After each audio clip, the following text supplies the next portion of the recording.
अस्सलाम वालेकुम to everyone. आज मैं आपको बताने जा रहा हूँ कि आपने कैसे टिल्डा के बटन को यूज़ करते हुए इलस्ट्रेटर में आप अमेजिंग सी इफ़ेक्ट जो डिज़ाइन है वो क्रिएट कर सकते हैं। टिल्डा का बटन आपको कुछ इस तरह से नज़र आ रहा होगा कीबोर्ड पे। तो सबसे पहले मैं इधर से ये वाला टूल सेलेक्ट कर लेता हूँ और आपने टिल्डा का बटन प्रेस करके रखना है।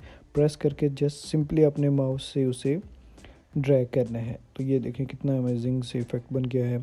इस टाइम मैं दूसरा टूल ले रहा हूँ, जैसे कि एलिप्स टूल लिया, टिल्डा के बटन को प्रेस करके रखा और इसे ड्रैग किया।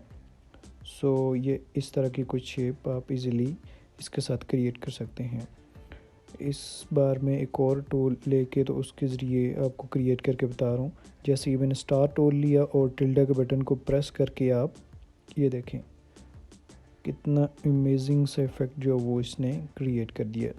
आप टिल्डा की मदद से कोई भी इफ़ेक्ट, जब आपने बैकग्राउंड ख़ास तौर पर किसी कोई भी बैकग्राउंड क्रिएट करना हो, कोई एब्स्ट्रैक्ट क्रिएट करना हो, तो वो आप इजीली इस टिल्डा के बटन के थ्रू इजीली क्रिएट कर सकते हैं।